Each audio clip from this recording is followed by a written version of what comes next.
Howdy, folks. Fish are friends. Fish are friends. Fish are friends, not food.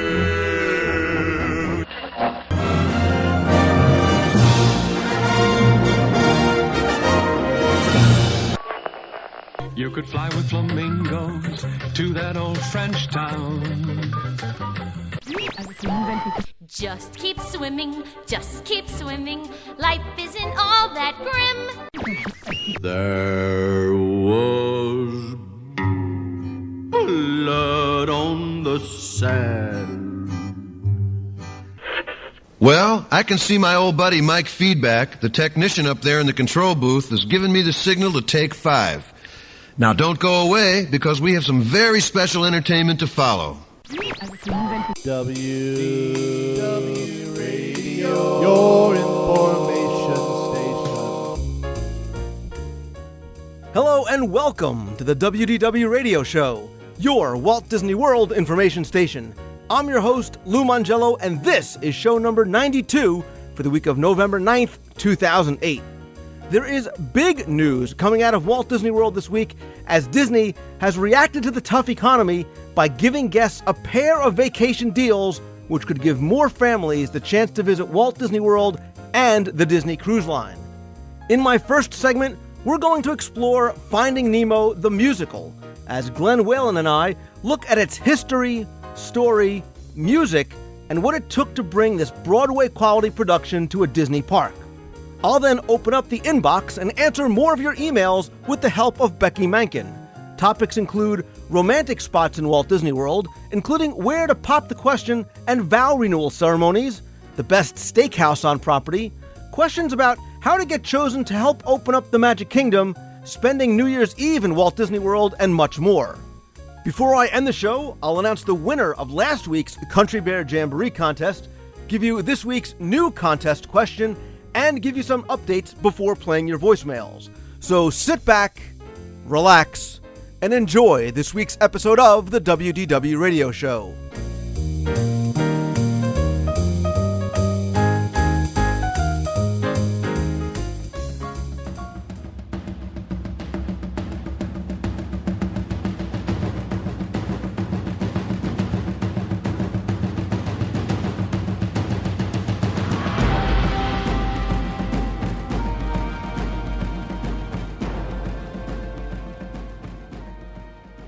In this week's Walt Disney World news, there is huge news coming from Walt Disney World for fans and guests, because how does Disney respond to a bad economy for families and their own reports of lower profits in the past quarter, a decline in movie and theme park earnings, and losses from the bankruptcy of one of Wall Street's biggest investment firms?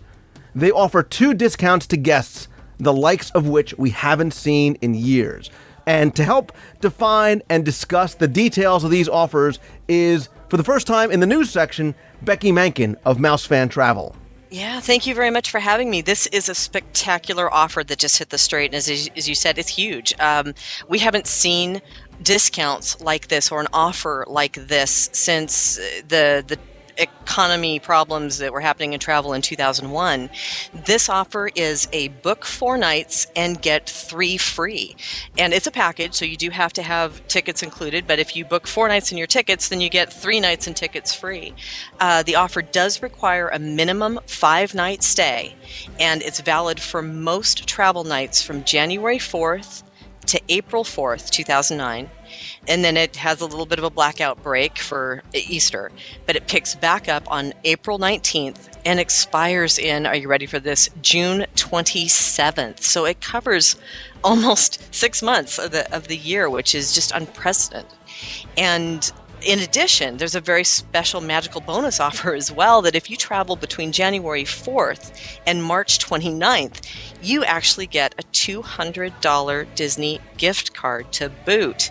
So we are just flabbergasted seeing this. It's really exciting. We've been spending the past 24 hours literally making adjustments to bookings and calling our clients and telling them about the savings, and everybody's really excited about that. But it's just incredible to see Disney come forward with an offer like this.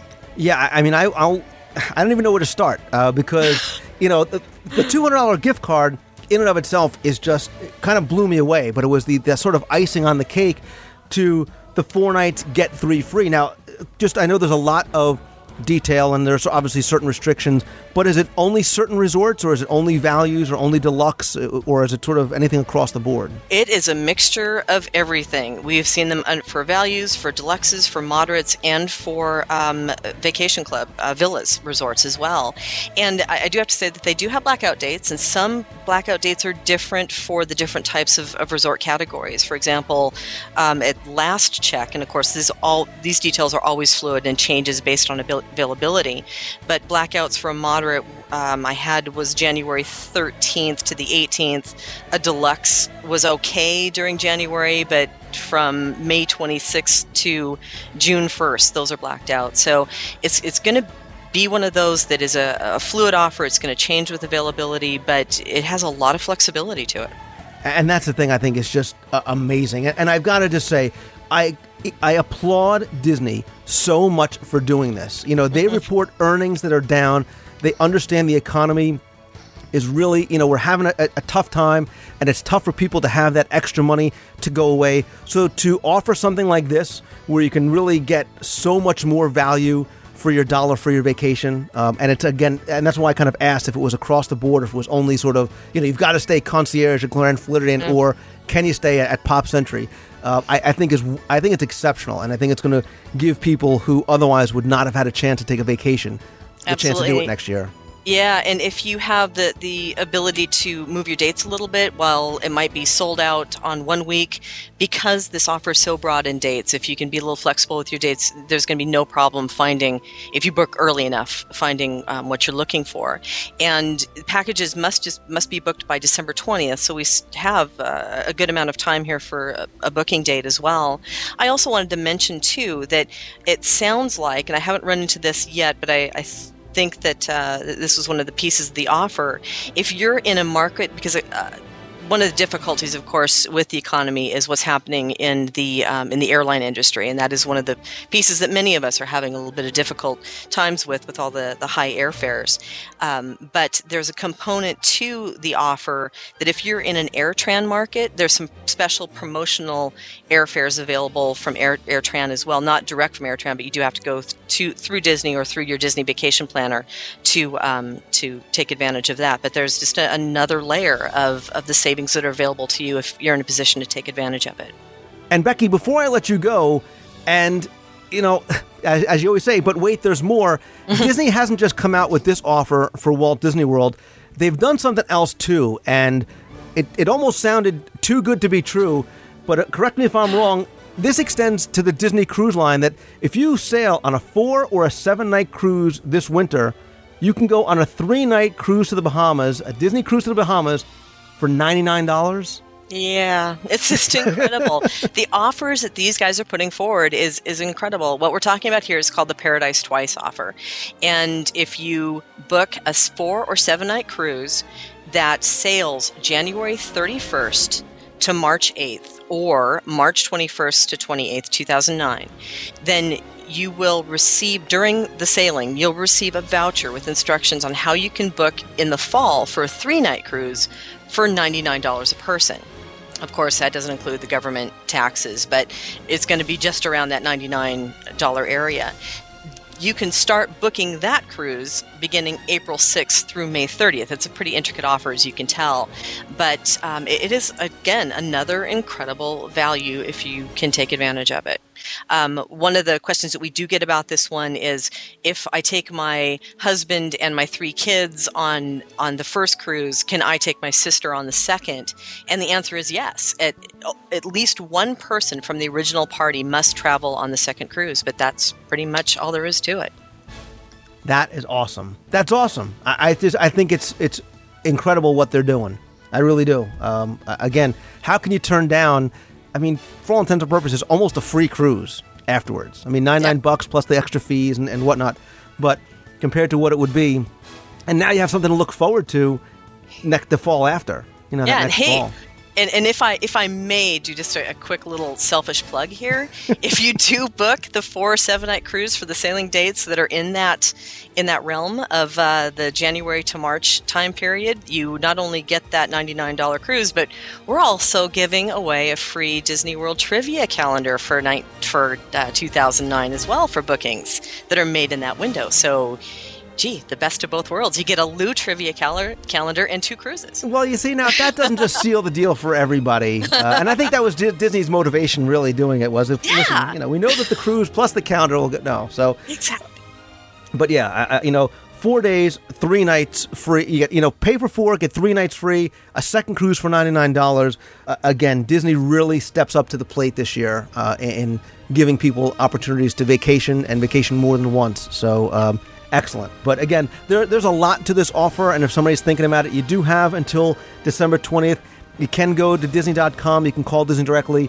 I actually recommend, especially for something like this, where there are a lot of different restrictions and blackout dates, you contact a travel agency, say Mouse Fan Travel, my recommended travel provider, and obviously my friend Becky, who's been on the show so often.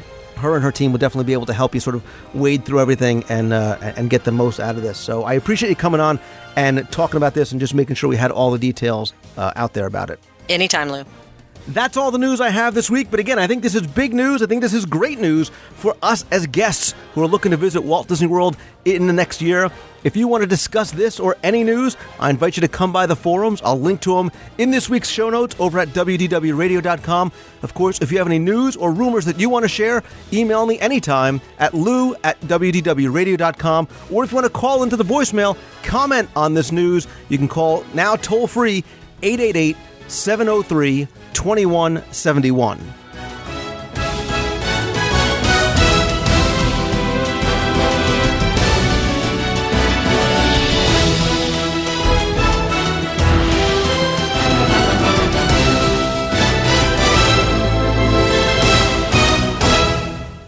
Hello. Well, hi. Name's Bruce.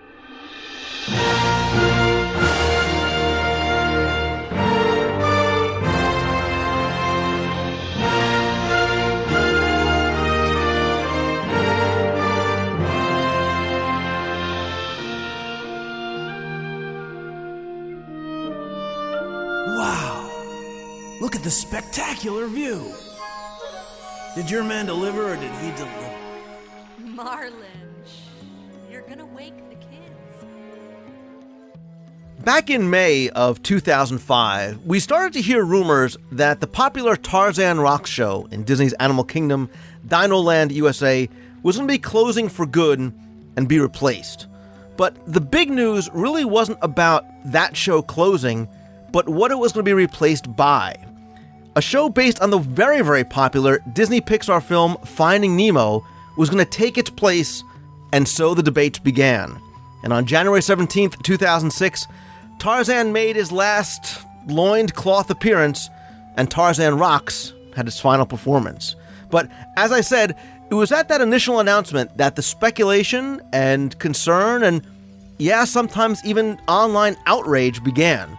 And that's really an important part of our journey, because we're going to take a very long look, as always, a long look, at Finding Nemo the musical on this week's show. So I wanted to welcome back Glenn Whalen to the show. He's taken a little bit of a leave from Passamaquoddy to come on and talk about the journey of Nemo and his friends and explore this wonderful show. So Glenn, first, let me welcome you back. Lou, thank you for having me again. It's always a pleasure. Always a pleasure having you. And people are saying, all right, Lou, Finding Nemo opened so long ago. Why are you taking a look at it now? And we've been talking about this and other stage show and really sort of how Finding Nemo has brought almost a Broadway quality level to the show. And we thought maybe what we would do is, in a series of segments on the show, take a look at some of the current and, more importantly, some of the former stage shows in the parks and maybe how they tie into what Disney is doing. Absolutely. They've always had they've a history of putting on these stage musicals, and each one seems to be a little bit of an experiment, and they always seem to learn something from it. And right now, as far as I'm concerned, Finding Nemo seems to be the culmination of all those things they've learned, and they've created a wonderful stage musical. we've come a long way since Dick Tracy's Double Diamond Double Cross stage show, which we're going to cover, which I am actually very excited about going back, take a little Wayback Machine trip and look at Dick Tracy and that whole thing. But that's a far cry from Finding Nemo. But like I said, let's talk a little bit about the history and sort of how we got here, and maybe the venue that Finding Nemo, the musical, now occupies, because that had a number of shows before it. And like I said, Tarzan Rocks occupied this theater. It's called the Theater in the Wild. That was there from 1999 until 2006. Very, very popular show, about the same length as Nemo. It was a 30-minute musical adaptation of the movie. And like other shows that you've seen around, it had not just the main characters like Tarzan, Jane, and Turk, but there were singers and dancers and musicians. But like the Lion King show, you had gymnasts and inline skaters and aerialists. It was a very kind of hip update to a show, and I think one that attracted teens and tweens and, of course, the moms that loved Tarzan in that little napkin costume that he wore. Right. As you walked by that stadium seating, the obvious attraction for that show was the Phil Collins music. You heard it everywhere you were. It didn't really relate the story in any way. It was mostly a concert of the Phil Collins music. Very enjoyable. A big, fun rock concert, so to speak. Exactly. And you made an important point, was that the theater at that point was open, if you remember. The Theater in the Wild now is closed since Nemo went in there. Before that, just like the old Lion King, it was very open. So, like you said, you could hear it as you walk by. Correct. And actually, to step a little bit further back, when the Animal Kingdom opened, the show that was in there was Journey into the Jungle Book, which was a brief... it had a brief stay in there, but it was also very similar in tone as they were trying to figure out how to put these stories onto the stage. It was another step in that direction. So that preceded the Tarzan show. Yeah, and again, it was a very, like you said, it was a very much of a progression. And that show only lasted a year, April 98 to April 99. And not that the show was bad at all. And I think, obviously, the Jungle Book still had great music, but it didn't, I think, have the energy level that they were really going for to attract people with Tarzan Rocks. Right, exactly. So let's fast forward to April 2006. Disney announces, okay, we're going to close the theater in, thank God for the Florida summers, and they're going to bring in a musical adaptation of Finding Nemo to replace Tarzan. And this was going to be the first time Disney takes a non-musical animated feature, transform it into a completely original musical production. And I will step back and make a little editorial comment here. I'll admit, Glenn, I was very concerned at how Disney was going to take a non-musical and make one out of it. And plus, I felt that the movie was so good and so complete. The story was so complete. Why try and adapt something that really had every element required to make it, I hate to use a word like masterpiece, but that's what it was. I mean, other people had concerns about where the show was going to take place. Did it belong in Animal Kingdom? Was this the right venue for it? But I admittedly, and I think a lot of others were there was no music in Nemo. How are they going to do it? Lou, I got to tell you, you're speaking for a lot of people. I believe your stance on that is exactly what most people were believing, and I was one of them myself. Fortunately, after seeing the show, I think they put all of those things, all those questions to rest very quickly for me. They took a risk in bringing in the composers that were creating this music. They had recently had won the Tony Award for Avenue Q. That's Robert Lopez and Kristen Anderson Lopez. But they were originally asked to come down to do a little musical number for Lucky the Dinosaur. There was going to be a little Lucky the Dinosaur show, and that's what they were brought down there for. And when Disney said, no, we're not going to go in that direction, we're thinking of a Nemo show, they jumped on it. Yeah, and when I started to hear about the people that they were bringing in, my fears began to become very quickly allayed, because I trust in the company. I trust what they do. There are very few sort of missteps. I mean, like, they really know what they're doing, as you can see by what they're bringing in, Stitch's Great Escape notwithstanding. But when you saw that they were bringing in the Avenue Q composers and that Disney Creative Entertainment, the same ones that did Aladdin in DCA and Twice Charmed on the Disney Cruise Lines and the Golden Mickeys, which are awesome. Again, near Broadway quality stage shows. Sure.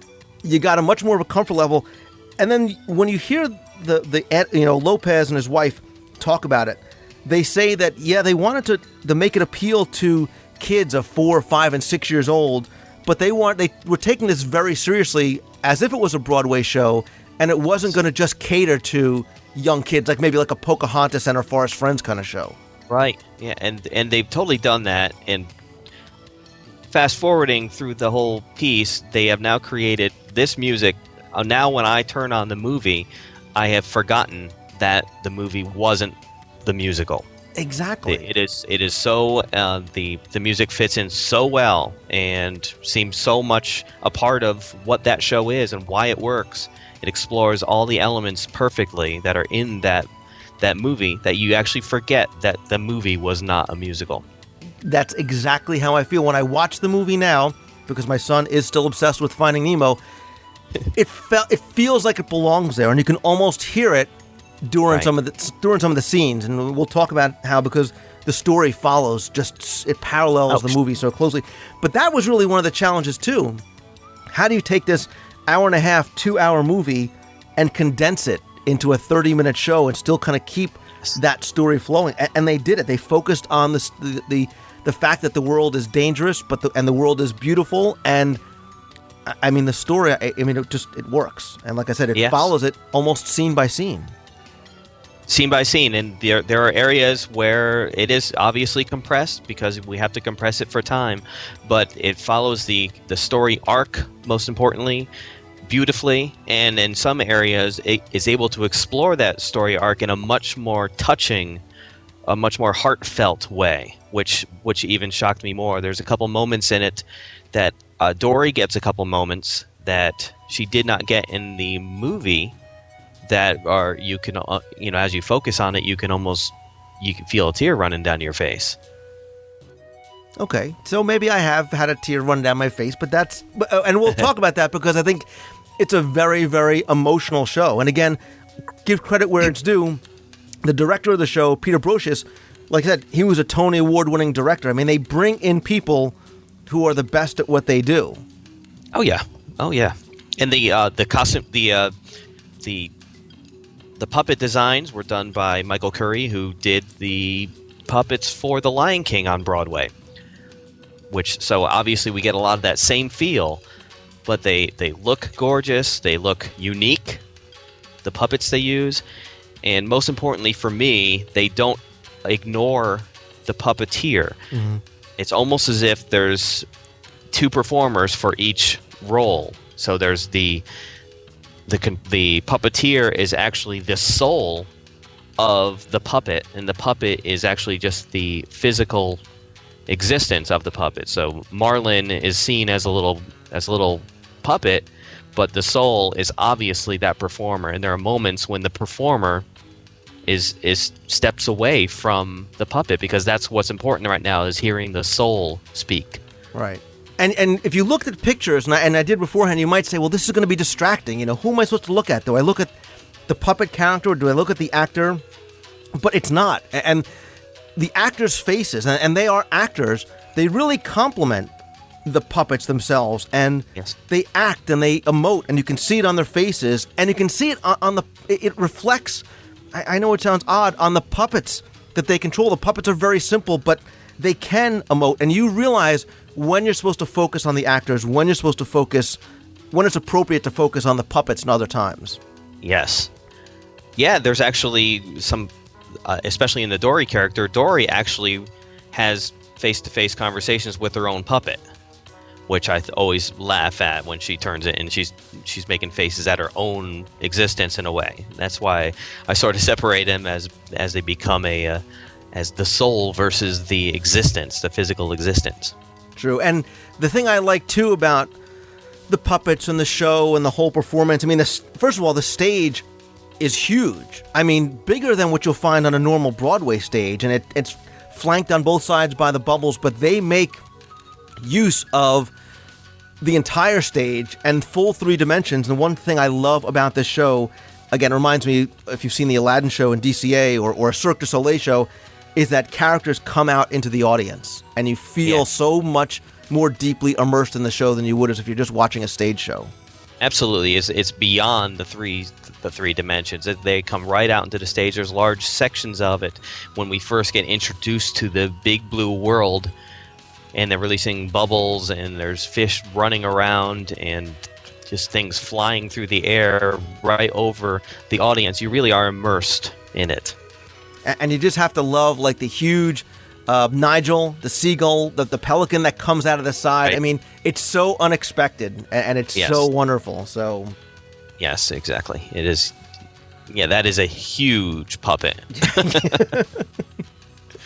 And totally random, just because I'm a trivia geek fact. If you listen really carefully, and if you watch the DVD in the commentary, the name of the dentist, it's P. Sherman, 42 Wallaby Way. His name in the movie is Philip. But for some reason in the stage show, his name is Pablo. Pablo. Yes. Yeah, so he's taking on a little Latin flair in the thing. But obviously, Glenn, the most important part of this, and part of the reason why we're talking about it, and the most memorable part of this, is the music. And I am so happy, and I've said it on the show before, to admit that I was very, very, very wrong about what they were able to do. They hit this one out of the park, and the show is emotional. The music is even more so, and maybe because now I have young kids of my own, and I, you realize the world is scary, but that day that I don't want to think about when they do have to kind of go off, you're right. It does bring out emotions, and I've seen it, and guys admit it. I've seen some of you guys cry out there, and it's okay. But the music is fantastic. Yes, absolutely. And people are always asking, what's your favorite Disney music? And, usually we're getting the Baroque Hoedown or Illuminations, but I always include Finding Nemo because it's such a intellectual, it's a complete work. It's one of the most varied things they've ever done. Almost all elements of musical theater are represented, and just a couple of the songs are just, Go With the Flow is such a rousing song. You just can't help but wish it were 10 minutes long. Exactly. I feel the exact same way. It is such an uplifting, but there's that element of emotion that's in there, and it's so funny because if you listen to the words to the songs, you'll get dialogue right from the movie and how they're able to incorporate it. Yes. And some of the songs are funny. Some of them are very, very they're sad, but they're emotional. The Big Blue World, I think, is a great song. Yes. We Swim Together. Just Keep Swimming is just so funny. And the way the way Dory performs this, I just love.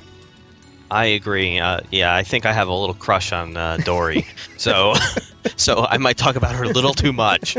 But the music and just that performance in general is so brilliant. And tying in briefly with even how they choreograph and the movement for it. There are moments when Dory and Marlin are backing away from sharks or something like that, and their movements are almost identical, but his is one of fear, and hers is just she's having a blast, and she's actually doing like vaudeville moves as she's escaping from sharks because she doesn't see the danger in it. And all that is right into the music as well. Everything she approaches, and her song is a vaudeville, and his is one of a voice of fear that cannot grasp how to get out of this situation. Yeah, and if you've never seen the show or if you've just watched videos online, you can't get the full experience without seeing it. And I'll tell you, I am not a guy that goes out and buys CDs, but when I left this show for the first time, back when I saw the previews, even in November or whatever, I was compelled to go out and buy the CD. And my son, absolutely, it literally was what he fell asleep to at night, was he would listen to the Nemo CD. And, he listened to it there. I listened to it in my car. So it kind of gives you the breadth of just how wonderful the music is and why I think this show does so well. And maybe sort of, starting to wrap things up, why I think it's arguably the best of the musical shows, certainly now in Walt Disney World, maybe, dare I say ever? From my end, where I'm coming from, it certainly is. They have culminated in this. There's a lot of learning putting on the Beauty and the Beast show or Hunchback, or even just little Christmas shows they put on during the Christmas party, etc. There's always these little shows that they're doing, and they learn from them. This one, it seems they just went, let's nail this one out of the park. Let's put a lot of time into it. Let's put a lot of care into it. And they mostly did not avoid the story, which is so important to Disney, and the heart, which is what the Pixar element brings into the equation. And they've capitalized on the heart in a way. There's one scene when the whole story arc has come to fruition, and Marlin now believes in his son, and because of that, he's rewarded with getting his son back. And he is showing his total belief in his son by letting his son try to rescue Dory. And he steps forward and says, "That's my dad, that's my son." They put down their puppets and walk away and say this thing, and you see their soul and their pride. And I got goosebumps right now. Everyone else thinks I'm a little bit insane, but it's a really touching moment for me. It is, and don't make me weep on my own show, please. But you mentioned one word in there, which was capitalize, and that was the important thing about this. Is this was not making a Finding Nemo show purely to capitalize on the franchise, purely to sell merchandise, purely to do it, or to shoehorn something in just because, hey, we've got Nemo, we've got to make it happen. This was because it just worked as a movie. And, maybe Stitch, well, maybe that was a bit of a stretch, or even the Laugh Floor, okay, it's good, and they wanted to bring the monsters and characters in. But this, on its face, when you heard about it, making a non-musical, musical, oy vey, what are they doing? But I just think it's spectacular. I think it has a wonderful repeatability factor. It's a show that I find myself wanting to go see every time I go down, even if I'm not with my kids. And, maybe it's because I'm a parent now, it has such, it elicits emotions, I think, like no others. Now, look, I love Festival of the Lion King, and you want to talk about a high-energy, interactive, I love that show. But this appeals to me on just a different level. And it makes me wonder, Glenn, about the future. Now, there was actually years ago, somebody from Walt Disney Parks and Resorts was asked about, what would happen to this show? Would there be a possibility of this coming to Broadway? And she's like, well, I don't know, but I would love for that to happen. Right. Is this a show that could be expanded out to be a full 2.5 hour Broadway production? Because it's borderline Broadway now. Yeah, it's definitely borderline quality. They could almost lift it as it is. The advantage to stretching out would be they could get rid of some of those compression elements that might make it a little awkward, that you actually do have to recall the movie to understand what just happened. Instead of saying, when Nemo actually does not succeed in clogging the filter, right now it's done off stage, and he mentions it later on. I'm sorry I wasn't able to clog the filter. But if you were to expand it, you can include those scenes and an opportunity to have a very fun 10-minute scene, and the way they did it here with wiring and acrobatics and puppets and everything, the possibilities are endless. Absolutely. And Disney has had great success with what they've brought to Broadway, with Beauty and the Beast, with The Lion King, with Little Mermaid, and with Mary Poppins. So this might be the next step. And people say, well, you can't have the show in Walt Disney World and on Broadway. That's not true, because remember, you have Lion King there, and you also have, and it's a very, very different show. One other thing that's going on with the Finding Nemo musical that I think is probably a new element, and it possibly happens out in the California Adventure with the Aladdin show as well, is theater performers are extremely interested in performing this show, which usually people want to work for Disney. They want to work for Disney. But now we have a show that people that aren't even fans of Disney, they want to be in Finding Nemo because the songs and everything are so emotional that they really can strut their stuff. This is an environment where performers can really prove their worth, and the show is built on that. It's built on these high emotions. Exactly, and I think it'll be fun, like I said, maybe to climb aboard the Wayback Machine and look at some of the other stage shows from years gone by that are very different, that will show the progression. Some that are just very, very fun. And, we said half jokingly, but I would love to do Dick Tracy's Double Diamond Cross and some of the other shows. And other shows, like, remember, there was the Here Come the Muppets shows. Believe it or not, kids, there was a Teenage Mutant Ninja Turtle show. There was an Ace Ventura Pet Detective live in action. So it certainly run the gamut before we got up to where we are now with Finding Nemo. Absolutely. Goosebumps had a show as well.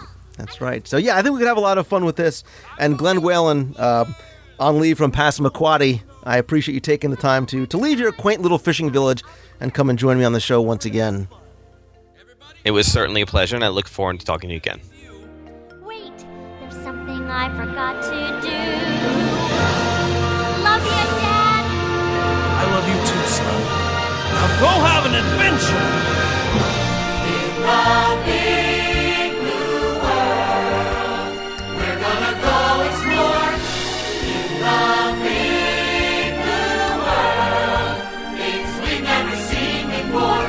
What's waiting out there, we can never know.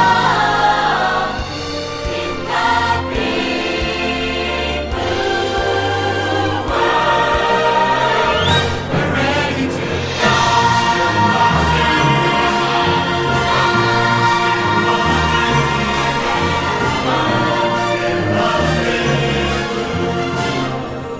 Bye, Elmo. Nemo.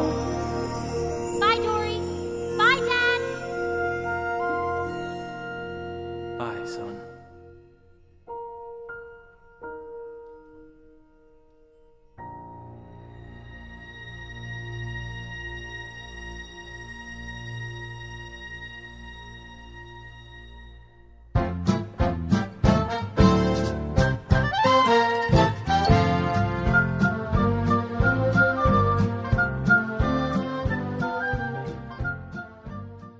It's time once again to open up the email bag and answer some more of your questions. And back again to join me this week is Becky Mankin, owner of MEI and Mousefan Travel, live from the WDW radio show satellite studios in the great state of Washington. Becky, welcome back. Thanks, Lou. It's great to be back again. Great to have you here, and I'm going to dispense with all the pleasantries and get right into it because we've got a lot to cover. And I know that this email section is going to come to a screeching halt as soon as the mention of food is brought up. So Food. Exactly. Yeah. We'll get right into it, I'm sure. And now watch, the first question is going to be about food. It says, "Hey, Lou, I'm a new listener to the podcast, and I love it. And I have one question. My fiance and I are getting married in October 2009. We are very regular Disneylanders. We have premium annual passes, and for our honeymoon, we decided to go on an 8-night, 7-day trip to the Walt Disney World Resort. We just booked a room at Port Orleans French Quarter, editorial, one of my favorites. And my question is, what tips and tricks should we know about Walt Disney World, and what should we be sure not to miss?" That could take up like 20 hours of a podcast right there. But you say that we're planning at least one day at all the parks and possibly 2 for Epcot and the Magic Kingdom. Love the podcast. That comes from Summer and Fiance. I just threw the and fiance in there. So yeah, wow, what not to miss? How long do we have for this segment? Yeah. Well, the one thing that they didn't say is that they'd ever been to Disney World before. So I guess that kind of also throws another wrench into the system. I know. But the first thing I thought of, because again, trying to talk about every park, every resort, what to do. I mean, we could talk about what to do at Port Orleans by itself, but I thought about the time of year. The fact that they were going in October, and I think it's an excellent time to go because there's so much good stuff going on. You've got the Halloween party. Oh, look, here it is. And food and wine. Food and wine is going on from the end of September to early November. 2 things that I think, especially if you've never been before, you have got to do. Food and wine probably at least more than once or twice. Oh, I totally agree. That's a great time to go. The weather is nice and calm, and of course, all the special celebrations that are happening. Of course, if you've never been to Walt Disney World before, and I do kind of just want to throw this out, especially if you're big Disneylanders, us West Coast people like to compare. So a good thing to do is spend some time to experience the attractions that aren't in Disneyland. So like make sure to do the Rock and Roller Coaster, Everest, and so forth. And of course, my personal favorite, when you have people that have been to World that come over to Land, is experiencing the differences, like the differences of experiencing Space Mountain or Pirates of the Caribbean or even Tower of Terror. Then you can get into those great which one is better debates that we seem to always get into. Yeah, and fortunately you're going for a relatively long period of time. You're going for 7 days, 8 nights, and you're going to need it, especially if you've never been before. And I always talk about the Disneylanders coming to Walt Disney World because you are going to be impressed and possibly blown away by the size and scope of the resort. It's not like you can walk across the street to DCA. You've got to take monorails and buses and water taxis, and I think that's a good thing because I think there's so much of the resort to enjoy and explore. Absolutely. And another thing that I'm thinking about as well is that at Walt Disney World, you were really immersed in the story everywhere you turn. And so you walk into a resort and there's a story. You walk into a restaurant, there's a story. So you really do have a lot of great opportunity to touch the magic, so to speak, by just exploring the resorts. I remember on my honeymoon with Chris, we spent half a day just exploring the resorts when we were there for the first time. So that's another thing to carve out some time to do. And I think French Quarter is a great choice for your honeymoon. I think you get a lot, especially for your money there. And I'm going to do a full segment all about the Port Orleans resorts because I enjoy them so much. But it's very small. It's very intimate. It's very well themed. There's a wonderful pool. There's a nice hot tub there. You've got the Sassagoula River. You can take carriage rides, water taxis. You can go right to downtown Disney. There's so much that I really, really enjoy about that resort that you can sort of wander and explore as well. So absolutely. Great choice. Yeah, absolutely. Definitely. So enjoy. And if you have any more specific questions, by all means, especially if it's about food, to email me again. So the next question says, "Hey, Lou, I really enjoy listening to the podcast. Please keep up the great work. I'm taking my girlfriend to Walt Disney World in January for the Walt Disney World Marathon. In one of my many countless moments of utter stupidity, I signed up for the Goofy Challenge." Wow. You know a little Congratulations. bit about that. Yeah. And during our stay, I'd like to pop the question. I hope she's not listening. However, since I have absolutely no sense of romance whatsoever, I want to ask you the following. What would you consider to be a few of the most romantic spots in Walt Disney World? And if you're going to pop the question on site, how would you do it? Oh boy, there's a story attached to that. But anyway, I want to do this right, and your help would be really appreciated. As always, thanks in advance for your thoughts. And again, keep up the great work. And that's Joe from City Island. And Becky, I have my own ideas about this, but I will defer to ladies first. Well, I have a ton of ideas because we actually get involved in planning for a lot of proposals, and I have a couple of the favorites that are out there. But you changed the name, right? It's not really from Joe, so that just in case she is a podcast listener, just to be sure. It's Bob from Oshkosh. There we go. Excellent. A couple of my favorites, and it's kind of ironic that a lot of the romantic things and the proposals seem to happen around the Magic Kingdom and around the castle. Imagine that. But some of the good tried and true ones that have gone over really well, of course, in front of the castle during Wishes, she'll be distracted and you can really surprise her.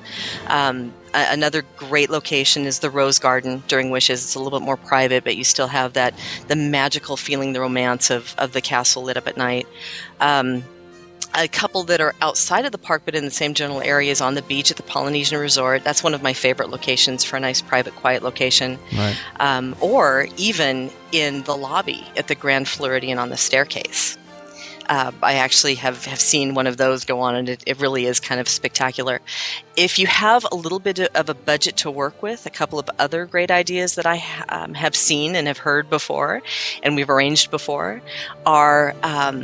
of course, at Victoria and Albert's, which is their grand 5-star dining location, you can work it out beforehand, and Albert may actually be able to deliver the ring with the dessert. So that's been something that's kind of been a nice surprise.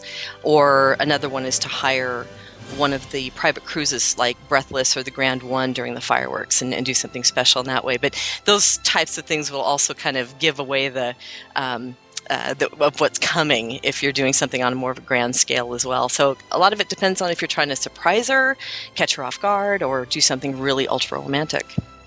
Yeah, and that's it, because there are, like you said, there's a ton of romantic places, and like you, I thought of the beach at the Polynesian. I also thought about the beach over at the beach club, especially like around dusk when you get the view across the water at the boardwalk. I think it's just beautiful out there. Maybe down by the water over at Wilderness Lodge. Again, the fireworks and the cruises and things like that. Right. And over on the boardwalk too, they've got that little gazebo that's right on the outside of the ESPN area. That's a nice. Oh yeah, but totally talk about giving it away, honey. Can you just come on, walk to the gazebo? Yeah. That's why I'm not going to tell you my story about proposing in front of the castle. Let's just say it did not go well, and I blame the pink castle cake, and we'll move along from there. That's a story for later. I can. Yeah, that's a story for. Okay. But anyway, I tried to think of some out of the ordinary places, and it sounds like you've probably been there before because you're going down for the marathon, and in your moment of, as you call it, utter stupidity, you signed up for the challenge. But I'm going to give you a couple other creative things, either for your benefit or if somebody else is thinking about the same thing. You want to do something really unique, a place that you'll never think about it, go parasailing out of the Contemporary. And do it while you're parasailing. Don't drop the ring. Right, drop the ring, and you know what? Bring the cubic zirconia up there. Leave the real one down and below, just in case. The boardwalk at night, I think, is very beautiful. I think it's very romantic. Maybe taking a Surrey bike there, along the same lines of fireworks. On the promenade during illuminations, there's some beautiful, quiet spots. You mentioned Victoria and Albert's. If you don't want to really go for your lungs, and just in case she says no, you don't want to waste the money, there's also California Grill. Tutto Italia, I think, is beautiful, as well as the Coral Reef, something different. And I'm going to give you a couple of just very out-of-the-ordinary places. If she's a big fan, if she has favorite attractions, at the top of the Swiss Family Treehouse, or just before the drop on Splash Mountain, or sitting on a bench on Main Street just as the music is going, the performers go by. On the Jungle Cruise, you might get a skipper that sees what you're doing, or you kind of let them know, might totally get into it with you. Pick a favorite attraction. Again, you talk about places where you might not see it coming. Certainly any of those might be it, depending on how creative you want to get, or how romantic you need to be. But I'd love to hear what you choose to do and how it turns out. And if she just says no, just blame Becky. The next email is from Greg. He also says, "Hey Lou, you're doing a great job on the show, and I love it. I love listening to you when I go on those long runs." See, somebody else likes the long shows. Anyway, great job, man. I've been going to Disney since 2000, every year since, and I love it. My question for you is, what steakhouse? Again, it's a food question. I'm telling you, I didn't plan it. What steakhouse is better, Yachtsman or Le Cellier in Epcot? I'm a big steak fan, but I always wait too late to make reservations. Please, Lou, help me out. You're my only hope. It's my wife's birthday when we go down in October, and I want her to take her to a nice steakhouse. Thanks. Keep up the good work. I have definitely my opinion on this, Becky, but go ahead. Once again, I'll let you go first. I love food questions. My problem is I really like both restaurants. They get high praises, and I don't think you can go wrong by choosing either one. Personally, I prefer Yachtsman because basically I'm just a filet mignon kind of gal, and I like their menu variety. The Chateaubriand for two is a really good menu option as well if you like steakhouses. But I have to say that I also like Le Cellier because obviously the park location is nice, but I have to admit I'm a sucker for the maple creme brulee. Or, okay, I'll admit it, even the chocolate mousse, and that's MOOSE for those of you who haven't actually partaken. It's rolled in chocolate crumbs and has maple leaf antlers, and how can you resist that? But between the two, they're both great steakhouses that I really enjoy. It's hard to pick. I am going to agree with you, and I'm also going to disagree with you. And I'm happy. I agree. I think far and away, I think Yachtsman is a better steakhouse. I really like the ambiance there. I like everything about it, from the menu selections. And there's everything from New York strips to, obviously, filet mignons, porterhouses. It is not cheap. I am not going to lie to you. A porterhouse is going to run you around $44, but that's a 24-ounce steak, and that can feed like 9 people on its own. I really, really like it, and I like the location, too. It's a little bit more upscale if that's really what you're looking for. If you're looking for something a little bit special, that might do it. Now, I actually put this not just ahead of Le Cellier, but I put it ahead of Shula's, which is over at the Dolphin, which I actually think is the second best steakhouse on property. If you've ever eaten at any of the Shula's restaurants, I mean, that is an exceptional steakhouse. Mm-hmm. So we agree about Yachtsman, but I will actually bump Le Cellier down just a little bit. Yeah, I have to agree with you on Schuler's if you're going to compare for the steakhouse quality. Absolutely. It's a great location. Yeah, and like I said, Schuler's is on the ground floor of the Dolphin, in case you've never been there and want to give that a try, something a little bit different. So, next question says, Lou, let me start out by saying how much I love your show. I've been listening since the Mouse Tunes days. Wow. And I love all the fun facts and interesting interviews you have, and God, do I love that Becky Mankin. I threw that part in. Anyway, now to my questions, and I have a few. Get ready. So here's the situation. My boyfriend and I will be traveling to Disney from December 10th through the 14th. Mousefest. Mousefest. Well, just letting you know. It's my first trip during the holiday season, and I was wondering whether or not we should purchase tickets to Mickey's Very Merry Christmas Party. I'm big into fireworks, but my boyfriend is not, and neither of us are huge parade people. The party will change that. Plus, we live in Connecticut, so snow is no big deal. Yeah, but this snow you can eat. And are the ambience and open attractions worth the price, and just how crowded does it get? Let's stop with this one first. I am giving you a wholehearted, resounding, yes, you should go. The fireworks are great. I think the parade might change your mind about parades. And for the ambiance alone and the music and the snow on Main Street and the lightings, yes, yes, yes. Huge fan of the party. Oh, yeah. And I have to say that she said something that's kind of near and dear to my heart, which is the fireworks. I'm a former pyrotech, and I share that love for fireworks. And I will go to the Christmas party show just for the fireworks show that you get there. It's just absolutely wonderful. It's one of those things that you have to do if you've never experienced it so that you can really have that Christmas in the middle of the Magic Kingdom experience between the ambiance and the music and the lighting. And I really highly recommend it as well. And if you're not parade people, and as Lou, as you suggest, they will become parade people, or they find they're not parade people, the parade is a good time to go and get on the rides when the lines are a little bit lower as well.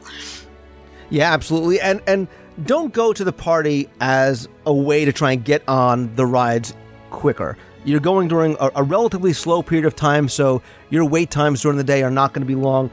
Enjoy the party for what the party is, what the party has to offer, all the different special events, and we'll cover these on a later show when we talk about the party in great detail. But I really am a big fan of this as one of the hard ticket events, just like the Halloween party. So. Right. One of the other things, too, I would also point out, if crowds are an issue for you, try to pick one of the midweek party dates because they tend to be a little bit less crowded than you get on the weekends.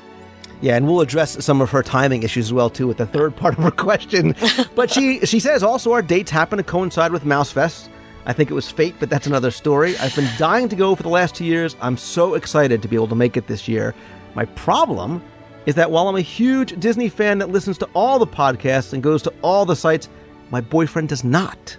He gads. But what Mousefest activities could he enjoy without getting overwhelmed? For instance, I'm sure the Mega Mouse meet would freak him out a bit, but would he fit in at a smaller meet, say a trivia walk? She wrote that, not me.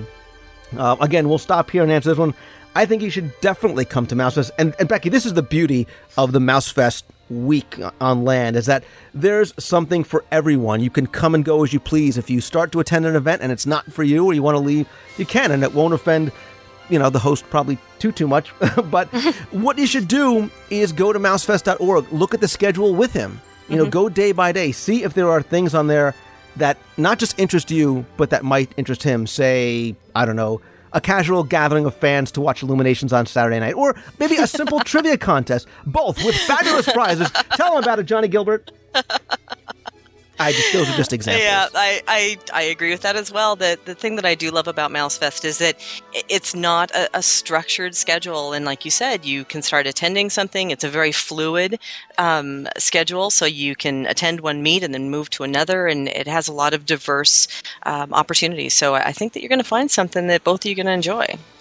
And the great thing, too, is that 99.9% of the meets are free. So you don't have to feel that you've committed, financially to have to go to anything. Just kind of, say, oh, look, we happen to be in the Magic Kingdom today. Let's see what's going on. Let's check it out. Let's see if it's something we want to do. And don't worry, you will make him a convert yet. But let's get to the third part of her question, because this one's a little bit tougher. Because she says last, but most importantly, I enjoy going to the parks commando style, and my boyfriend likes to sleep in and have a relaxing vacation? Oh my God, the humanity. Anyway, I don't understand how he does it. Neither do I. But I've tried sleeping in, she says, but I can't contain my excitement till 10 a.m. when he decides to roll out of bed, and I hate the idea of leaving a park early when there's so many things to do. This is our fourth trip to the world together, and I still can't figure out how to bridge the gap. I'm especially concerned since I've never been down during the holidays, and I want to experience it all. So do you have any suggestions for us? I know it's a lot, but any advice you would have would be greatly appreciated. Thank you. That's Nicole from Connecticut. First, get him out of bed. That's Well, I was going to take the opposite approach there, Lou. I was going to say the fact that he likes to sleep in is actually a little bit of a plus, because he can sleep in and you can get up early and enjoy the early morning meets and do the parks a little bit commando style, and then meet up with him, in the later morning, which that seems to help as well when you kind of have some conflicting expectations of your vacation. One key is to talk about it. So you both know what to expect when you get there. And your suggestion of going to mousefest.org and looking through all of the events that are going on, kind of put a little plan together and agree on what your schedule is going to be. And I will take, I will defend your boyfriend, Joe, whatever his name is, and say, look, if he wants to kind of just relax a little bit, well, I don't know where you're staying, but maybe get room service in one morning. Say, all right, look, let's compromise. You get up a little early, we'll have room service, we'll take it easy. And then we'll just try and get out to the parks a little bit earlier, or we'll have breakfast. Say, hey, come on, let's get up a little bit earlier, but let's go to Chef Mickey's for breakfast. Let's do something a little different. Let's do a little fun. You're definitely not the type that sleeps in, are you, Lou?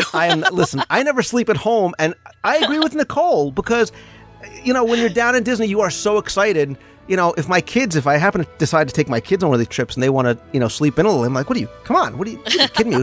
There's plenty of time to sleep on the plane back and forth. You're obviously flying down. And Nicole, listen, I'm throwing it out there. There's nothing wrong with going solo.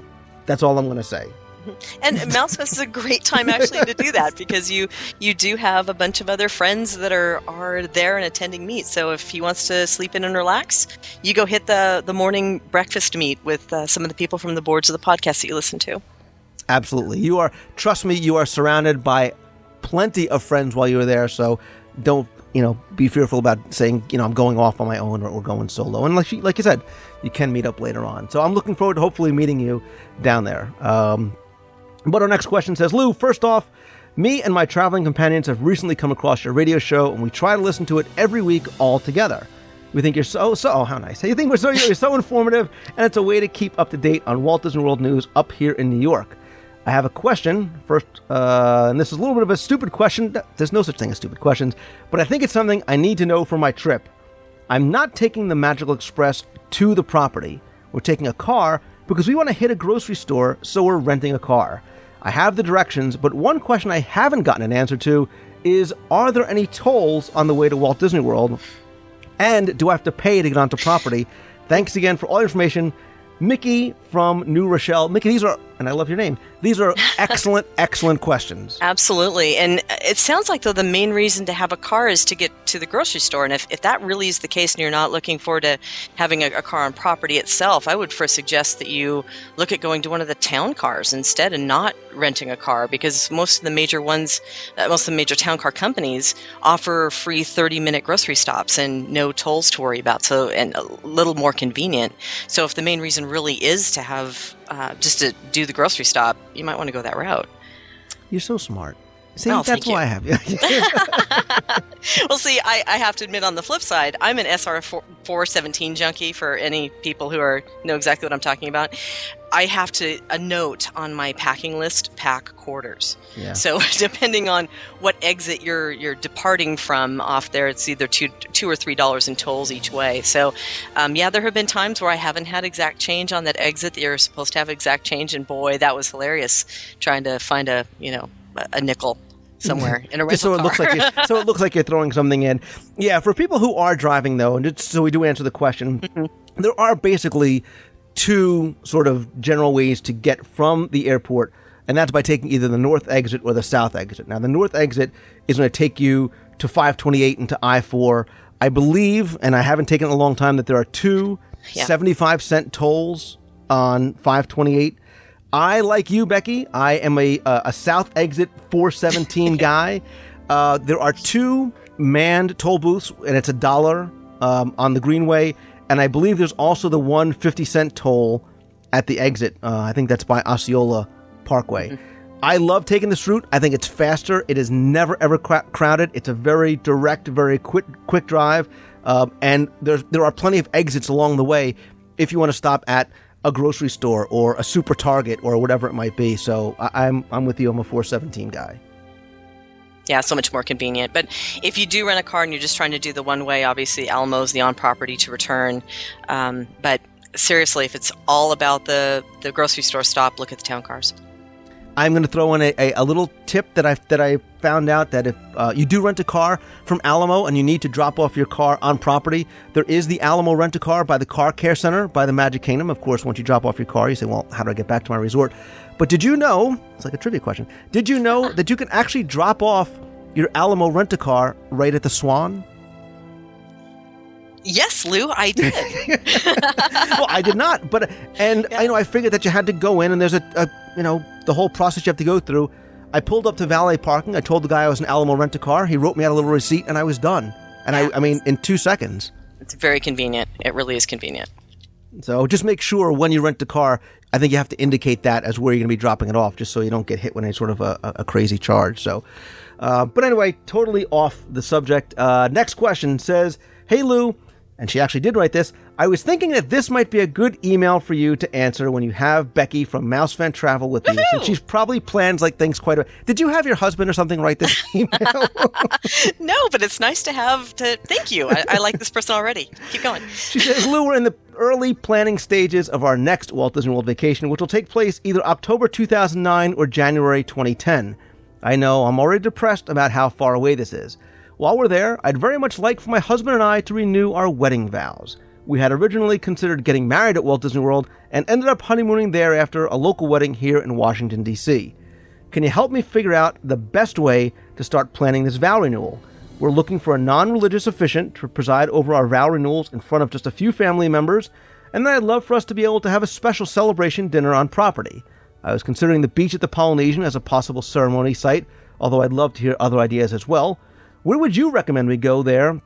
Where would you recommend we go from there for our dinner? Again, it'll be about 8 to 10 people, including our daughters, who will be 1 and 4 at the time. Thanks so much for taking the time to answer that." And that's Allie, also known as Allie B on the forums. Wow. I have always wanted to do this. I mean, the vow renewal thing, long story there. We'll have to, catch up on those long stories later. But I've always wanted to do the vow renewal. Wanted to get married there originally, but that kind of goes out the door. There seems to be a couple of parts to this question. First, let's talk about the vow renewal. The good and or bad news, however you want to look at it, is that if you want to do a formal vow renewal on property, you have to go through the Disney Fairy Tale Weddings Department. It's the only option for on-property ceremonies, and they have packages for real simple ceremonies that go up to 18 people in attendance. The bad news on that, of course, is they start around $4,500, but they're with the locations, they would sure to be memories of a lifetime, and we've done several of those. Locations for that type of ceremony includes the Wedding Pavilion or Sunset Point at the Polynesian, which is what you were kind of talking about there. The Seabreeze Point located at the boardwalk area, and then of course the Wedding Gazebo at the Yacht Club. And I think they also have something at Wilderness Lodge over on the terrace, but I'm not exactly positive about that. For where you're going to go for dinner from there, obviously it depends on the location that you end up with. one thing about these ceremonies is they're extremely popular. So even though it is into October 2009 or January 2010, people are already booking those dates and booking those locations. So if you end up at the Poly, there's a lot of wonderful locations that you can have dinner after the fact. And obviously, if you do go through the Fairy Tale Weddings department, they will help you with those group reservations as well, or make some suggestions. But there's many options around the area. One of my favorites is the California Grill, which is obviously a little bit farther away than Polynesian, but it's just a quick monorail ride around the corner. But if you time that perfectly for dinner afterwards, you can actually work with them on their private rooms that overlook and you can actually walk out and watch Wishes out onto the balcony if you're looking for something really special after your vow renewal. Yeah, I won't even bother going into the whole discussion about restaurants that I could suggest, because the list would just go on and on and on. Yeah, exactly. And the reason that one came to my mind so quickly is because we've done many of those packages up there to kind of touch the evening off with the Wishes. But there are so many wonderful dining locations that would fit this like a T&W, a great magical way to end the day. And Becky, just so I'm clear, because my wife's like, oh, our 10-year anniversary is coming up next year, and yada, yada, yada.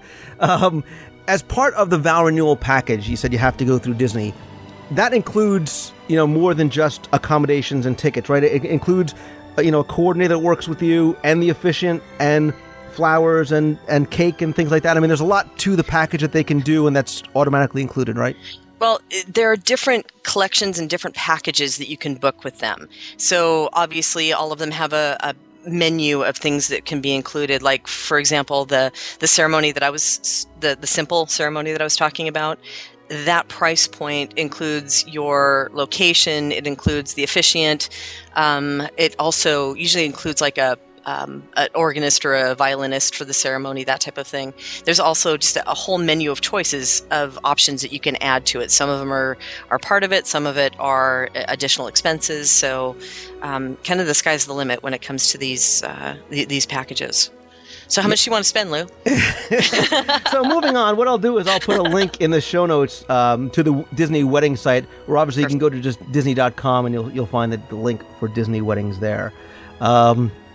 Next question says, Dear Lou, and this comes from Cynthia Ryan, do you know if Disney's planning to do the Christmas show she called it Bear Country Jamboree, and she might be thinking of the old Disneyland version. This is actually the Country Bear Jamboree this year. It was a big disappointment last year when they didn't do it. Cynthia, I agree with you 100%, and I have possibly some bad news, because as far as I know, there are no plans. It just reopened after a relatively long refurbishment to some very good reviews. The audio is better and the lighting is better. And I think, Becky, probably what they would have done if they were going to do the overlay was hold it off a week or two to do the holiday overlay if they were planning, as opposed to closing it down and then reopening it again in a couple of weeks. Yeah, I totally agree. And I actually talked to somebody about this not too long ago, one of my buddies that works over there, and they were telling me that unfortunately there are no plans this year to decorate. So I think it's bad news this time. Yeah, it's tough. And there's a lot of people who are sort of back and forth about the holiday overlays to some of these attractions. Some people enjoy having it different, while other people who say, look, I only get to Walt Disney World once every 3 years. I don't, I want to go see the original show. I want to go see the original Haunted Mansion. I hope they don't do a Nightmare Before Christmas overlay. And I know there were discussions that it wasn't done last year for cutbacks and things like that. But maybe if enough people ask for it or ask about it, it's something that they'll bring back in the future. Mm-hmm. So next email says, Lou, I've always a great show. My family's going to Walt Disney World December 6th through the 15th, 2008. My 5.5-year-old son's first time in the parks. Hope to meet you at Mouse Fest. Hope to meet you as well. I've seen videos online of the welcome show at the Magic Kingdom. They select a family to open the Magic Kingdom with the Fab Five. My question is, how, when, and where do they select the family? When does the opening show take place? At the scheduled open time? Or when do they start allowing guests through the turnstiles? What about early Magic Hours days? We'd love a chance to be chosen. Any info would be appreciated. Thanks. And that's from Ted Knapp in New York. Lou. This is one of those that I honestly, I have two words for you: random selection. Yeah. There are a lot of opinions or thoughts on what you need to do to catch the right cast members' attention to be selected, but I haven't heard of anything really solid. You? There's not. I mean, there is no magic formula. There is no special T-shirt to wear. There's no special thing to say. My best advice would be to get there early. Definitely get there as far before opening time and rope drop as you can. Look like you're awake. Get your coffee. Get your espresso at the TTC before you head on over. Look happy. Look, excited, energetic. Your kids are at a good age so that they would, if they get selected to be part of it, it's not like they're too young. There's actually an article that somebody wrote who was chosen for a parade on my site. I'll link to it in this week's show notes. And it was just obviously called How I Got to Be in a Walt Disney World Parade. And again, there's no sort of magic answer, but she does give some great tips to hopefully sort of increase your chances to get picked. So smile. Like Mr. Rourke used to say, smiles, everyone, smiles. Be energetic. And obviously, like I said, get there early. Next question says, Lou, I have a question for you about adding no expiration to a park hopper pass. You may have answered this question before, but my wife and 3 kids, which are 3, 2, and 5 months, are going to the world in January. We're going to be there for 6 nights. I've booked our ADRs, and we're staying at All-Star Movies. My question is this. We bought 3 10-day park hopper passes.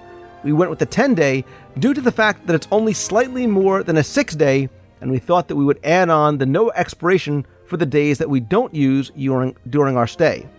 I've heard conflicting things on whether or not this is possible. I thought I heard on this podcast that you could just take your pass with the unused days on it to a customer service desk and add the no expiration option for those days. Is that correct? I'm hoping that it is. It would make our trip next year much cheaper. Thanks. And that comes from John Reynolds. So basically, Becky, the question is, can you, after the fact, add on the no expiration option to a 10-day, 6-day, whatever it is, ticket? Well, correct me if I'm wrong, but my understanding is that you have to pay for all 10 days for the no expiration, that you can't add on for what you haven't used. It has to kind of be done all at the same time when you purchase the tickets. Obviously, you can go back and convert the value of what you have left to a new ticket and add something to it, but I don't think that you can do what he's asking about doing.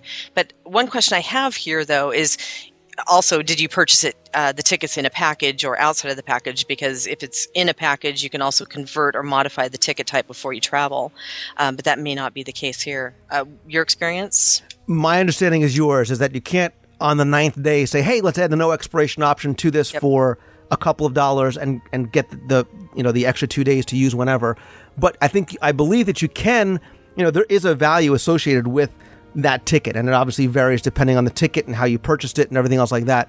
That if you take it to guest relations and say, hey, I want to, I have 2 days left on this, but I want to buy an annual pass or I want to buy a new X type of ticket, they will take that value for you and apply it to that. And I think that might be your best or possibly only way to use the days you haven't used as yet.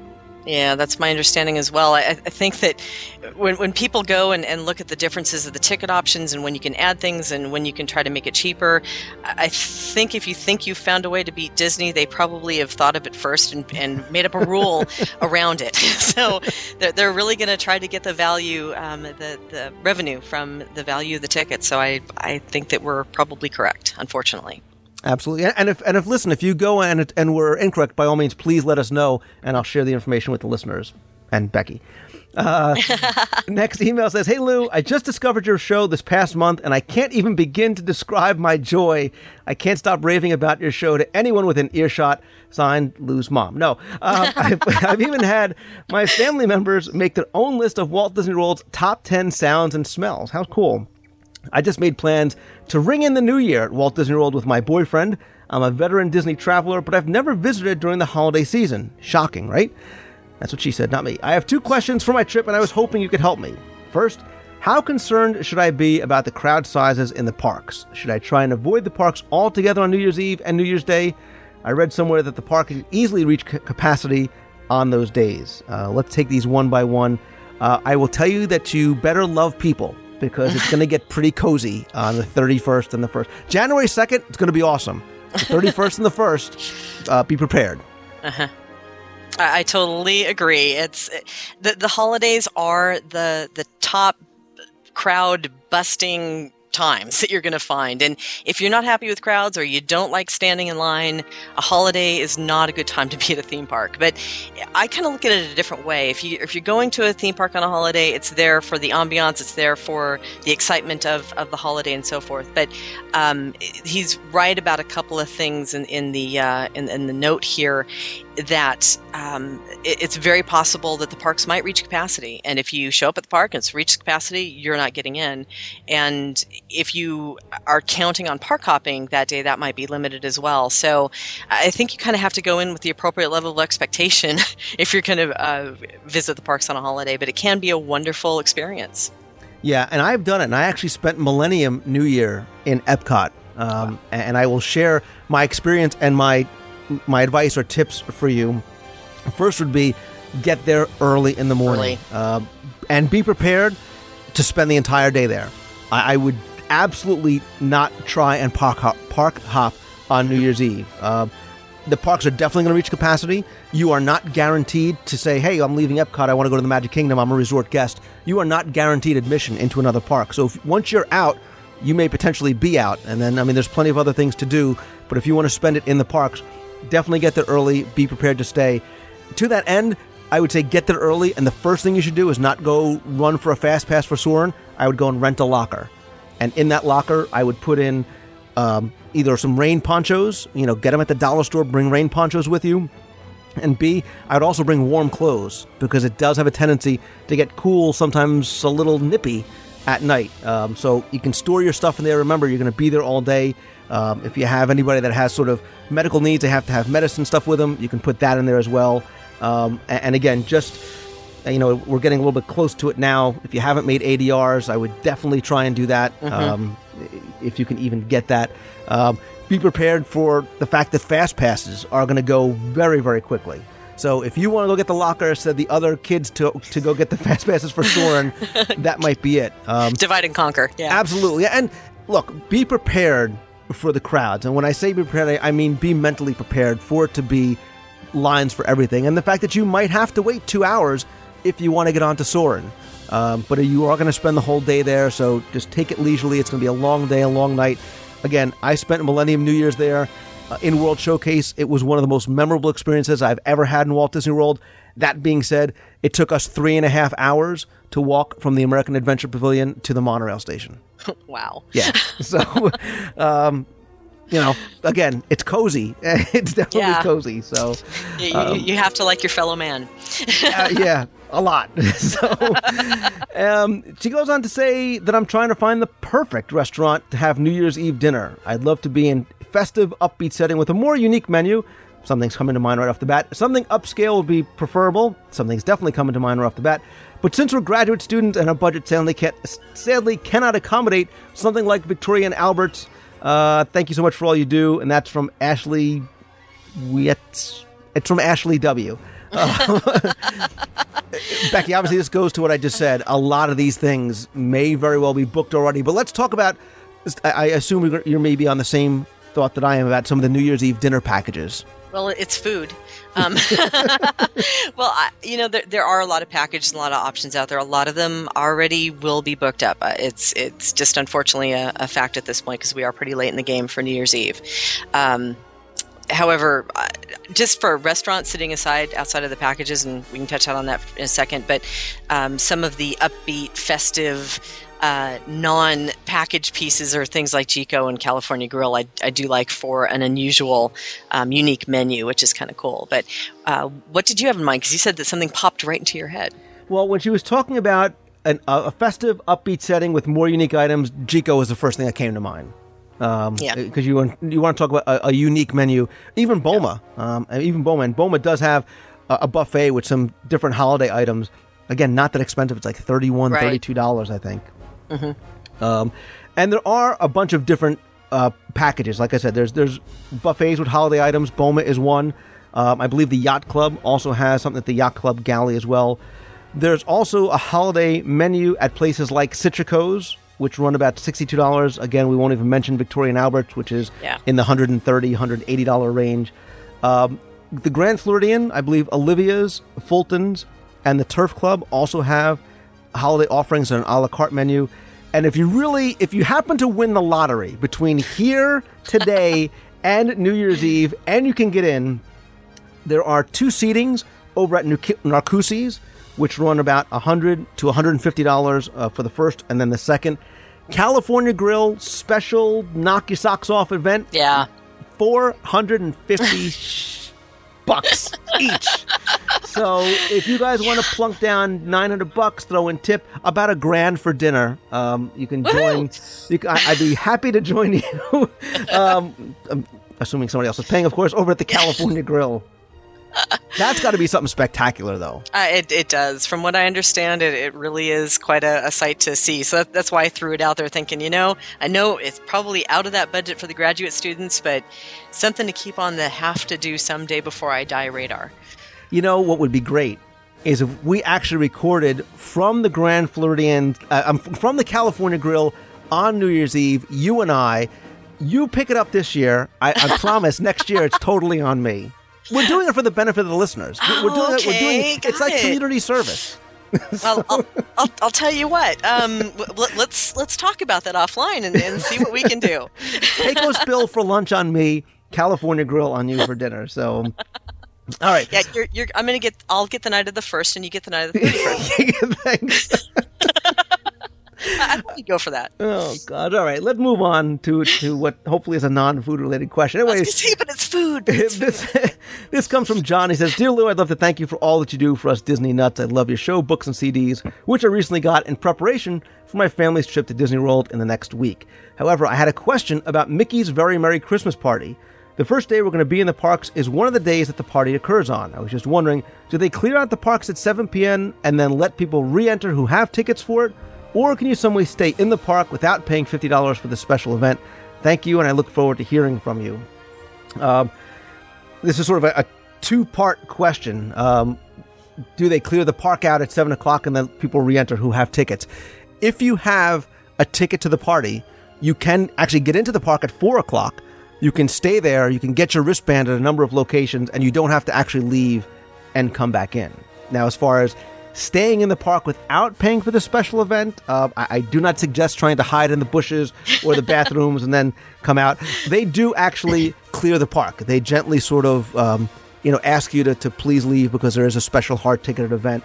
No cattle prods, no whips, but they do sort of start checking for the wristbands and ask you to sort of usher you out, at least onto Main Street. You can shop a little bit and take your time walking out that way.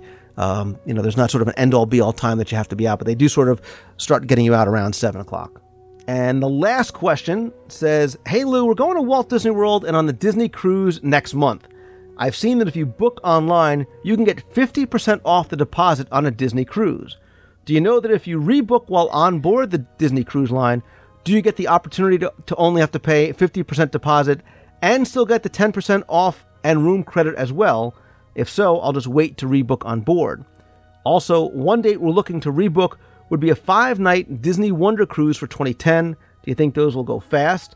Or will I be okay waiting another 45 days while on board to book this? Thanks, your friend in Phoenix, Arizona, Art Carter." Good news for Art. We've been told that the onboard booking offer does include the option for the 50% off deposit. So that has actually been something that a lot of people have been back and forth on, and it's been subject of much debate, but I have been able to confirm that you can get the 50% deposit on board along with the 10% off and the onboard credits when you book on board. Waiting is another story, and obviously I should throw out the caveat too that those are always subject to change, because if you've ever noticed one of Disney's offers at the bottom, there's like 29 million pages of very fine print that you can barely read. All of those offers are subject to change. But waiting to book, and that's something that I get a lot, questions about a lot. The key to the best rates with Disney has always been to book as far in advance as possible, because Disney generally raises their rates as the ship fills. So if it's a popular date, when they release in 2008, 2010 rates are going to be lower now than they're going to be, say, a year out from the actual sailing. So as the ship fills, the rates increase.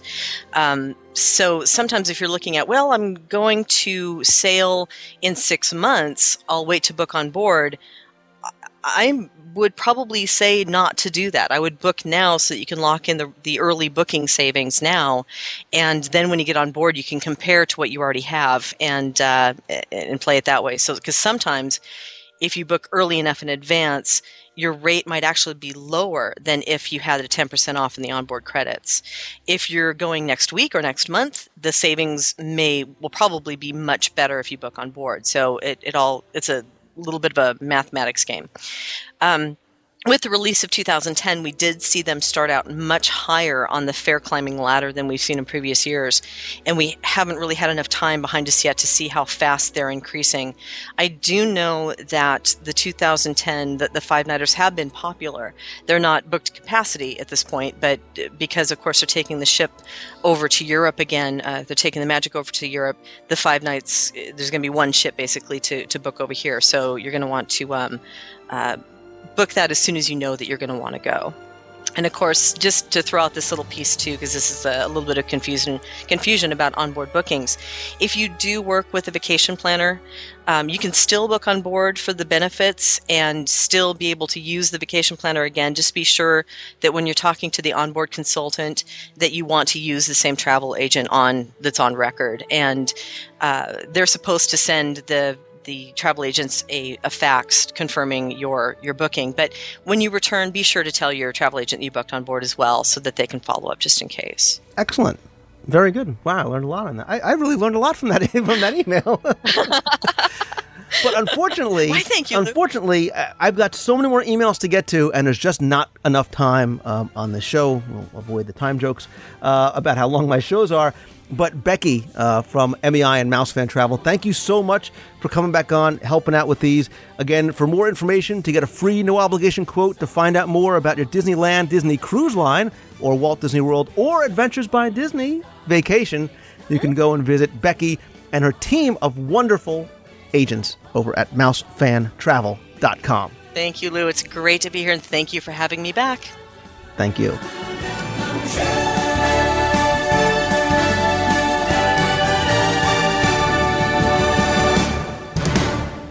Give me a little intro there, Gomer.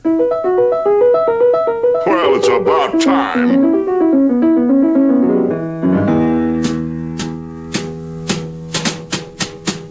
Howdy, folks. Welcome to the one and only original Country Bear Jamboree, featuring a bit of Americana, our musical heritage of the past. But enough of this chit-chat, yak-yak, and flim-flam. Just refrain from hibernating. And we'll all enjoy the show, because we've got a lot to give. It's time to announce the winner of last week's impromptu trivia question contest. And just to remind you, the question was, who is the founder of the Country Bear Jamboree? And the answer is Ursus J. Bear, who, according to story, came up with the idea after an especially long and inspiring hibernation session. And if you've seen the Country Bear show, you can actually see his name and his picture framed up above the main stage. So the winner of the oh-so-very-cool Haunted Mansion playing cards, the pack of 6 holiday-themed antenna toppers, and Walt Disney World Trivia Page-A-Day daily calendar.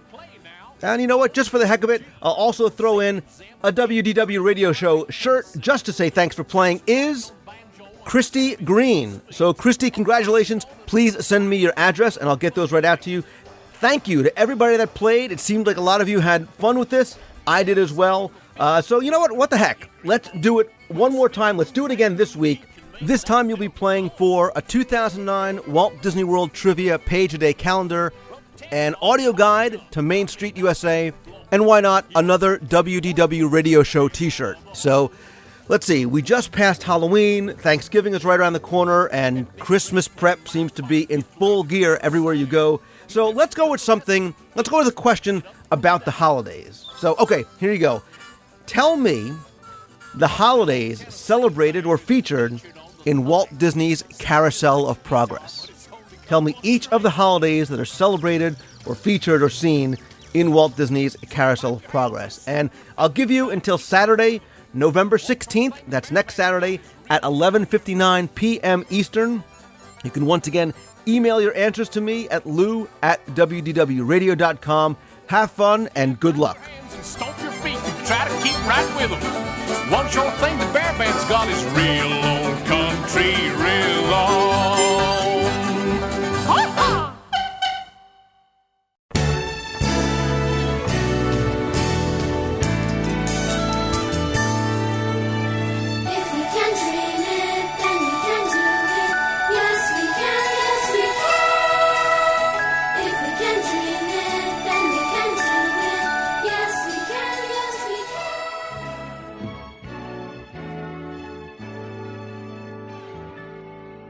A few weeks ago, I mentioned that the WDW radio show was nominated for the People's Choice Award for Best Travel Podcast 2008 over at podcastawards.com. And I meant it when I said, and I hate to sound corny by saying this, that it really was an honor to be nominated, especially next to so many other great shows. And big congratulations go to Van over at the Netcot Podcast, who is the only other Disney podcast that was a finalist out of the more than 1,800 shows that were nominated.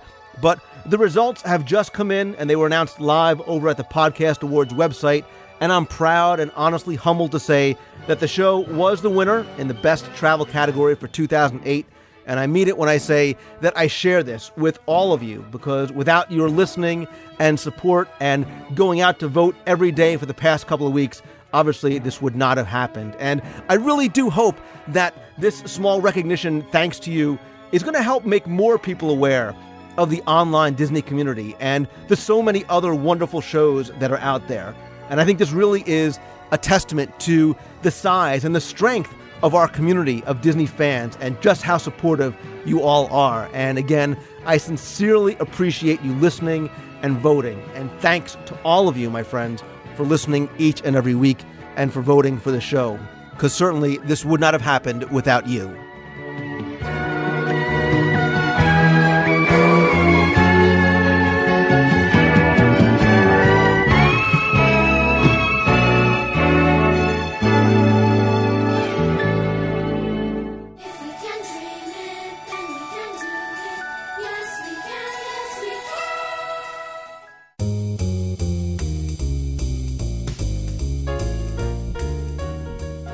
Before I end the show this week, I want to say thank you once again to all of you for taking the time and tuning in. Thanks also to Glenn Whalen from Passamaquoddy for joining me on the Nemo segment, and thanks to Becky Mankin from Mouse Fan Travel for helping out with the emails.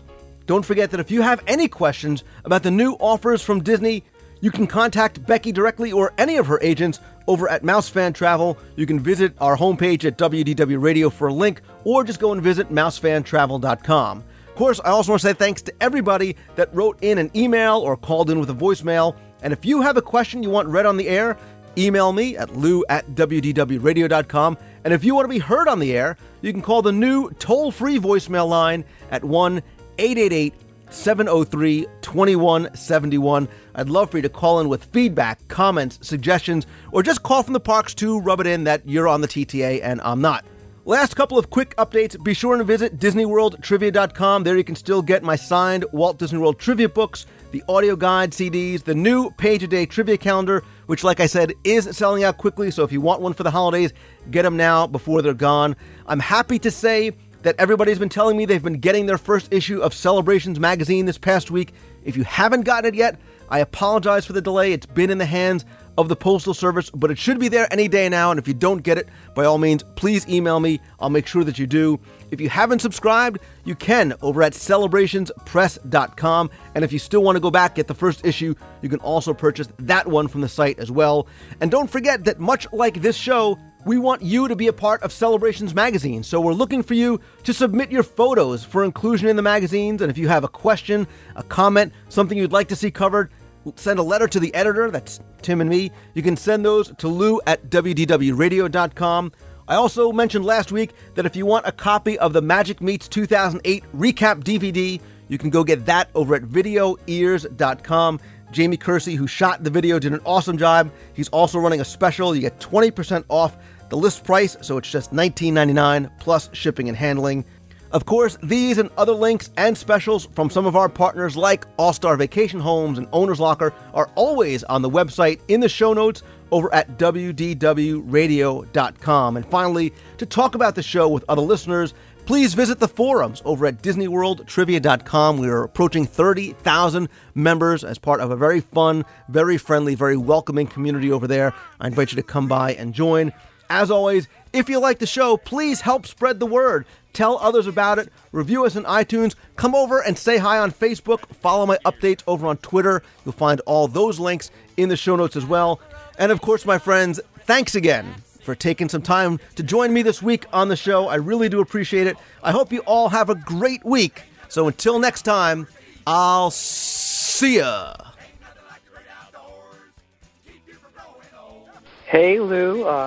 This is one of your listeners, a first-time caller, and just want to let you know that I listened to your show in August, one of your shows in June about the Walt Disney World College program, and with some help of my other Disney-crazed friends, I signed up and interviewed and auditioned, and now I'm working in entertainment, and we'll be down there in January. Wanted to thank you, and keep doing the podcast. Love it. Bye. Hi, Lou. This is Tim in Lawrenceville, Georgia. I did just get my Celebrations magazine yesterday, and it really does look beautiful. I haven't even gotten a chance to get into it. Just flipped the first couple of pages open, and it just looks great. Also wanted to let you know how much we enjoyed the interview with Justin. I can't pronounce his last name.